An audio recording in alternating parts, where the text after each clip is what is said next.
Vance was halfway through that classic melody when she spotted the revolver. It wasn't pointed at her, at least not yet. It was simply resting on the table in front of a man sitting in the very first row.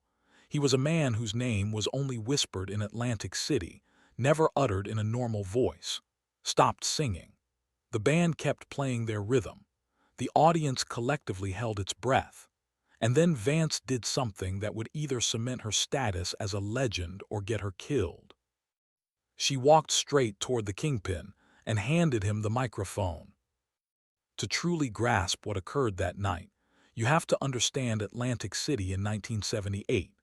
It wasn't the sparkling, family-centric resort town it eventually became. It was a city essentially owned and operated by organized crime families. Every casino, every hotel, and every stage show ran through the mob, and everyone in town knew it. The Gilded Diamond Resort, where Vance performed her regular residency, was partially funded by the Philadelphia crime families. This close friend and mentor had her own complex history with these figures. Their inner circle, known as the High Rollers, Davis, Penny, and Bishop, all understood the unspoken laws. You stepped on stage, you dazzled the room, you kept your opinions to yourself, and you never, ever challenged the men who actually owned the boardwalk. Understood this reality better than most. She had grown up in Gary, Indiana, a town where the underworld was just a natural part of the local scenery. Her father had operated a pool hall that served as a poorly kept front for illegal betting rings. Knew these types of men. She understood how their minds worked. She knew exactly what they were capable of doing. And she knew that in a town like Atlantic City, you survived by knowing your exact place in the hierarchy. But Vance also possessed something that most people lacked. She had a complete absence of fear whenever she was performing. On that stage, felt completely untouchable. It wasn't born out of arrogance, but rather because she genuinely didn't care about seeking anyone's approval. She was there to sing her heart out, crack a few jokes, and ensure the crowd had a good time. If you didn't enjoy it, she felt that was entirely your problem.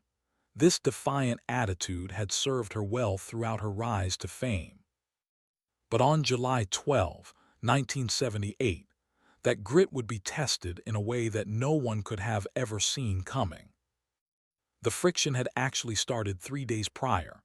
Was in her dressing room at the Diamond, touching up her makeup for the evening show, when there was a sharp knock at the door. Her assistant, a young woman named Riley, opened it. Standing in the hallway was a man wearing a charcoal suit that cost more than Riley's car. Riley recognized him instantly, and her face went completely white. "Miss Vance," the man said, not bothering to wait for an invitation to enter. "Mister would like to have a word with you after your performance tonight in private." Didn't even look up from the mirror where she was adjusting her earring. "Tell Mister I'm usually exhausted after my sets these days. Maybe another time." The man's expression remained frozen like stone. "Mister insists." Set her earring down and stood up. She walked over to the door and looked the man directly in his eyes with a cold stare. "Tell Mister that Vance doesn't take meetings with people who send errand boys. If he actually wants to speak with me, he can come to my dressing room himself and ask like a gentleman." The man stared at for a long, silent moment. Then he gave a slow, deliberate nod. "I'll be sure to deliver your message exactly as you said it." After he vanished down the hall, Riley was visibly shaking. "Do you have any idea who that was? That was Arthur the Hammer's guy. Arthur, you can't just blow a man like that off." Simply shrugged and went back to her vanity. "I can, and I just did. I don't work for the syndicate, Riley. I work for the Gilded Diamond. And the last time I checked the books, I'm the one selling out this room every night, not Arthur." Riley tried to explain the danger. Arthur wasn't just someone with connections. He was one of the most feared enforcers in the Jersey crime family. He had a reputation for a level of violence that even other criminals found excessive. He'd been linked to at least 20 disappearances, though the police could never make anything stick. When Arthur wanted a meeting, you showed up. Period. But wasn't interested in the rules. She had dealt with neighborhood tough guys her entire life. She had grown up in their shadows, and she'd learned a long time ago that the moment you showed a hint of fear, you were finished. So she refused to show any. She simply went about her business as if nothing had happened. The following night, July 10, performed her usual sold-out show. Afterward, the same messenger appeared at her dressing room door. "Mr. is waiting for you downstairs. He would like to speak with you right now." Was busy unzipping her sequined gown. "Tell Mr. I already left for the night." "But Miss Vance, you're standing right here." "Am I?" asked with a sharp, mocking smile. "I could have sworn I walked out the back exit 10 minutes ago." The messenger's jaw tightened visibly. "Miss Vance, I really don't think you grasp the situation." "No, honey, I grasp it perfectly," interrupted. "I grasp that I just worked my tail off for 2 hours entertaining 1,000 people. I grasp that I am tired, and I grasp that I am going to my suite to have a glass of wine and go to sleep. Now, you can stand there and waste your time arguing with me, or you can go deliver my message to your boss. It's your choice." The messenger left without saying another word. Riley was practically beside herself with worry. "You're going to get yourself killed. You have to call. She knows these people. She can smooth this whole thing over before it gets worse." But remained stubborn. "I'm not dragging into this. And I'm certainly not meeting with some thug who thinks he can snap his fingers and I'll come running like a pet. I'm Vance. I don't run for anyone." On July 11, the day before the incident, word started filtering through the hotel that Arthur was angry. Extremely angry. Casino staff who had ties to the families quietly warned team that she needed to make peace with immediately, but still refused to give in. That evening, her manager, a man named Harold Miller, came into her dressing room looking like he hadn't slept in days. "I'm begging you, just take the meeting. 5 minutes, that's all I'm asking." "What does he even want from me?" asked, genuinely annoyed. Harold hesitated, looking at the floor. "I'm not entirely sure, but the word on the floor is that it has something to do with his girlfriend. She's a dancer over at the Sapphire Lounge. Apparently, she's been talking about quitting the shore and moving to Hollywood to try acting. Arthur thinks you've been the one encouraging her." Let out a short laugh. "I've never even met the woman. I don't have a clue what he's talking about." "It doesn't matter if it's true or not," Harold said desperately. "Arthur believes it, and in this town that is the only thing that matters. Just meet him. Apologize. Tell him you'll stay away from her. Tell him whatever he needs to hear to be happy." But was unmovable. "I am not apologizing for something I didn't do. If Arthur has a problem with me, he can bring it up like a man, not through threats and messengers." Harold left the room shaking his head in defeat. He knew well enough to know that once she set her mind on something, there was no changing it. And he also knew that the situation was about to become very, very dangerous. July 12, 1978, was the day everything finally came to a head. Arrived at the Diamond around 6:00 p.m. for her 9:00 p.m. show. The atmosphere inside the hotel felt heavy and tense. The bellhops were whispering in the corners. The security guards seemed more alert, their eyes darting around the lobby. Something big was happening, but no one would say a word. At 8:30 p.m., Riley rushed into his dressing room, her face drained of all color. "You have to cancel the show tonight, please." "Why on earth would I do that?" "Arthur bought out the first 3 rows. Him and about 20 of his associates. They're sitting out there right now just waiting for you." Didn't even pause while she was applying her lipstick in the mirror. Well, they paid for their tickets, didn't they? That makes them members of my audience just like everyone else. Well, this isn't a joke. They aren't there to hear you sing. They're there to send a message. Finished her makeup, stood up, and smoothed out her gown as she turned toward Riley. Then I suppose I better give them a show they'll never forget. At 9:00 p.m. sharp, Vance walked onto the stage of the Diamond Room at the Gilded Diamond Resort. The venue was packed with nearly 3,000 people. The air was electric, but not with the usual excitement. There was a palpable dread in the room. Even the tourists could sense that something was horribly off. Looked out across the crowd and saw them immediately. The first 3 rows were a sea of men in dark, expensive suits, and right in the center of that front row, directly in front of her mic stand, sat Arthur. He was a massive man, easily 250 pounds, with a face that looked like it had been carved out of granite after dozens of brawls. His eyes were cold and calculating, and they were locked onto Vance. Gave the audience a dazzling smile. "Good evening, everyone. Welcome to the Diamond. We've got a special show lined up for you tonight. I'm going to sing some songs, share some stories, and hopefully we'll all have a night to remember." She gave a sharp nod to the band leader, and they launched into the opening chords of her high-energy set. Sang with her usual grace, moving across the stage with effortless confidence, but her eyes never strayed far from Arthur. The enforcer wasn't clapping. He wasn't smiling. He just sat there, staring at her with an unblinking gaze. Finished the first number, and the back of the house erupted in applause, but the first 3 rows remained eerily silent. Thank you," said into the mic. "You're all too kind. Although I can't help but notice some of our friends in the front seem a bit quiet tonight. Don't worry, I won't take it personally. I know it's hard to clap when you're busy looking so serious."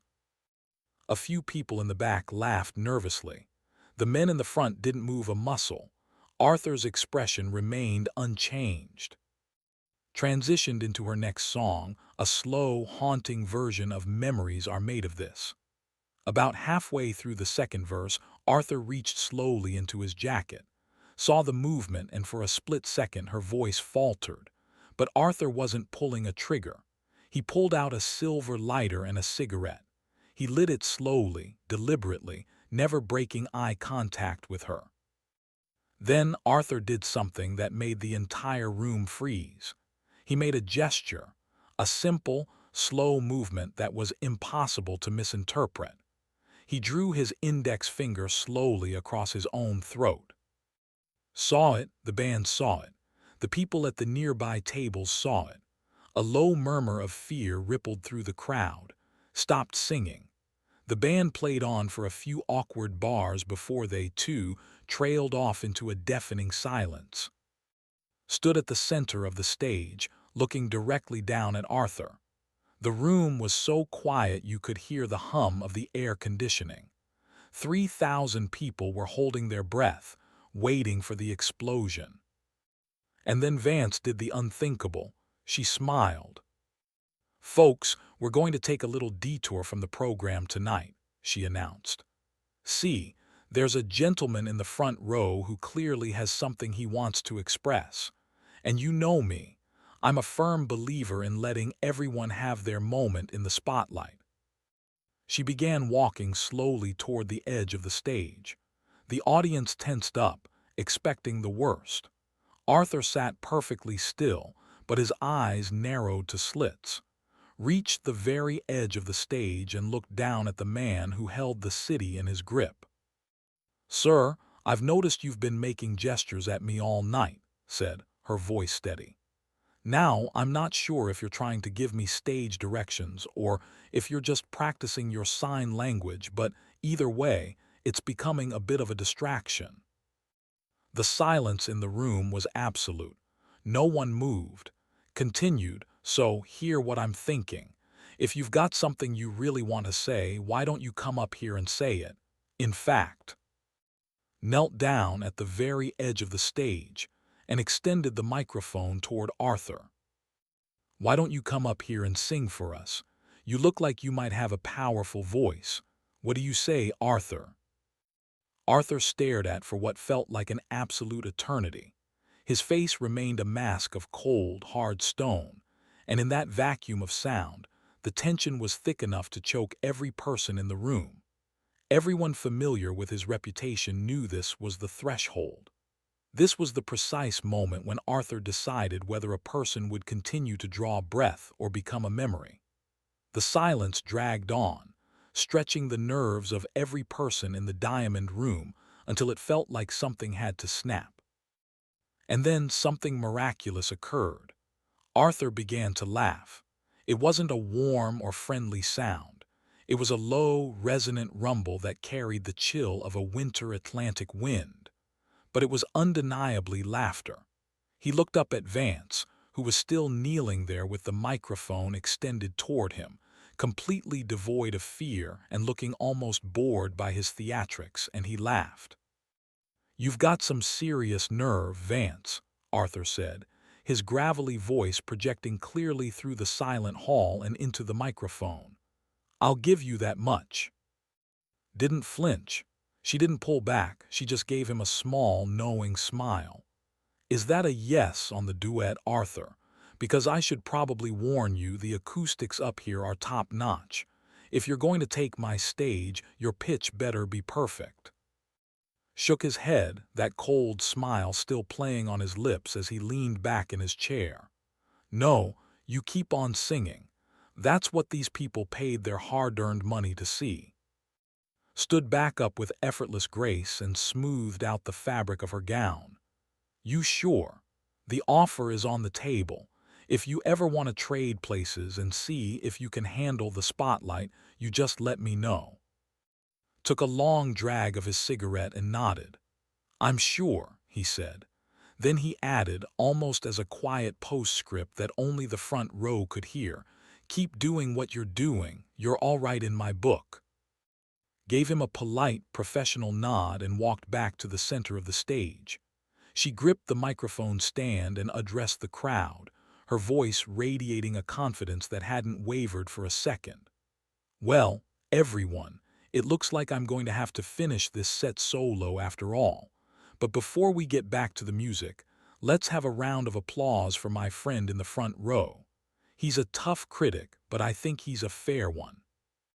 The audience, still reeling and not entirely sure they hadn't just witnessed a miracle, began to applaud.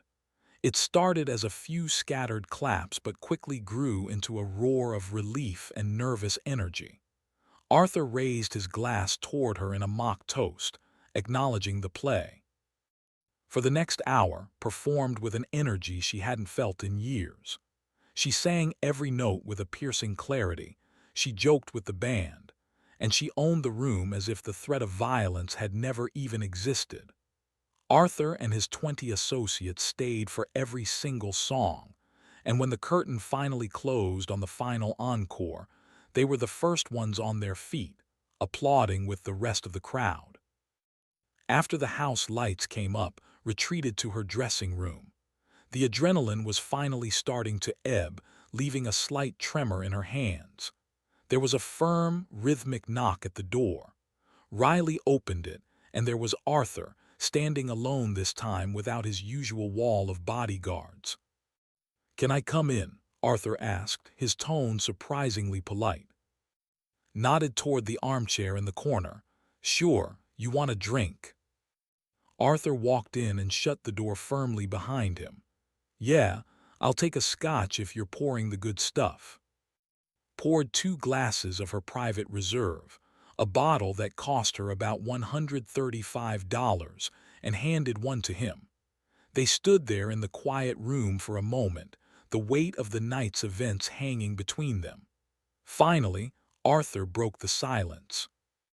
"You know why I wanted that meeting? That business about a girl." Sighed and leaned against her vanity. "I heard a rumor, something about a dancer over at the Sapphire Lounge." Arthur nodded slowly, staring into his glass. My girl, Maria. She's been talking about ditching the shore, heading out to Hollywood to try her hand at being an actress. I got it into my head that you were the one filling her head with those big dreams during your breaks. Looked him straight in the eye. Arthur, I don't even know who Maria is. I spend my breaks right here in this chair, trying to keep my feet from aching. I realize that now, Arthur admitted. Turns out she was listening to some two-bit talent scout from Philly, a guy who thought he could move into my territory. I already had the matter attended to. Didn't ask what attended to entailed. In her world, and especially in Atlantic City, you didn't ask questions when the answers involved men like Arthur. Arthur took a long sip of his scotch. The thing is, I sent my runner to see you 3 times. You blew him off every single time. It made me look weak in front of my crew. I can't have my people thinking I'm someone you can just ignore. So you came to my show to do what? Intimidate me into submission. Arthur grinned, a rare expression that didn't quite reach his cold eyes. Something like that, but you didn't blink, did you? Shrugged, setting her glass down. I grew up in Gary, Arthur. I don't scare easily. No, you really don't, he said, finishing his drink and setting the glass on her vanity. Here's the deal, Vance. I respect what you did out there tonight. Most people would have had a heart attack the second I made that gesture, but you walked right into the lion's den and offered me the mic. That takes a special kind of bravery. Or a special kind of crazy, added with a small, tired grin. Arthur reached out his hand. Maybe a bit of both. We're good, you and me. You didn't do a thing wrong, and I always respect a person who stands their ground, regardless of who is standing across from them. Shook his hand firmly. I appreciate that, Arthur. He turned to leave, then paused at the door, looking back over his shoulder. But next time I send someone over just to chat, maybe don't make them come back 4 times. It's bad for their shoes. Deal. Nodded. Deal. Just like that, the crisis evaporated into the night air. Arthur walked out, and Vance had survived what could have easily been the final night of her life. But the legend of the encounter was only just beginning. By the next morning, the story had traveled from the boardwalk to the docks and into every kitchen and in Atlantic City. Everyone knew Vance had stood up to the hammer, and not only was she still standing, she had earned his respect. That night changed the status of entertainers in the city in a fundamental way. Before, performers were often seen as disposable assets, glamorous employees who were expected to do exactly what they were told by the men in the suits, but had proved that an artist with enough backbone and charisma could command respect even from the most ruthless men in the state. Called her the next afternoon from a poolside lounge in Vegas. "Are you completely out of your mind?" asked, her voice a mix of genuine awe and lingering terror. "Do you have any idea what could have done to you in front of all those people?" Leaned back in her chair, looking out at the Atlantic Ocean. He could have done a lot, but the point is he didn't. Pressed her, "But why did you risk it? Why didn't you just take the meeting when he first asked? It would have been so much easier." Thought about it for a second, watching the waves hit the shore. Because if I had started running the moment he snapped his fingers, I would have been running for the rest of my life. These guys smell fear like a shark smells blood. If you show even a second of weakness, they own your soul. So I decided not to show any. Was quiet for a long beat. Then she burst out laughing. "You crazy girl. You're either the bravest woman I've ever met or the absolute dumbest. I still can't figure out which one it is." Smiled. "Maybe it's a little of both."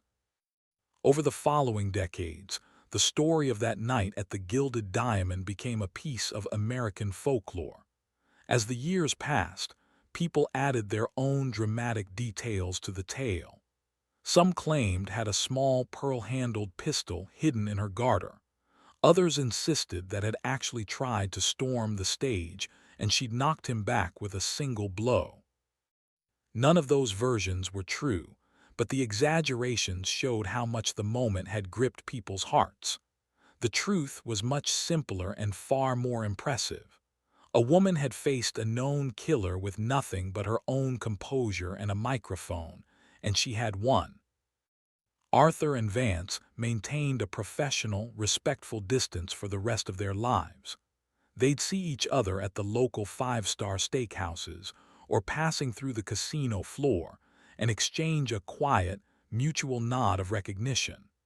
Even attended several more of her residency shows, always sitting in the front row, always cheering the loudest when she finished her set. In 1981, Arthur was gunned down outside a diner in City. It was a violent internal power struggle within the family, the kind of business stayed far away from. When she heard the news on the radio, she told a reporter who caught her leaving the theater, "Arthur was a complicated man, but in my experience, he was a man of his word." Years later, when people would ask her about that specific night in July 1978, she always brushed it off with a wave of her hand. "People make it into a movie script," she'd say. "I just didn't want some guy in the front row ruining the vibe of my performance, so I handled the distraction. That's all there was to it." But the people who were actually in the Diamond Room that night knew they'd seen something rare. They'd seen a moment where pure grit and cool turned a potential tragedy into a triumph of the human spirit. The microphone offered to Arthur became a symbol of her entire career. It was her way of telling the world that she was the one in charge of her own stage, her own life, and her own destiny. Arthur had seen that fire in her and had been forced to respect it. That is the true story of the night a mob boss threatened Vance. There was no dramatic Hollywood escape, just a woman refusing to be broken, and a man who had to admire her for it. In the end, that's what made Vance a legend. It wasn't just the voice, the hit records, or the glamour. It was her absolute refusal to bow to anyone, no matter how powerful or dangerous the threat appeared to be. Vance was the undisputed queen of cool, and on July 12, 1978, she proved it beyond a shadow of a doubt.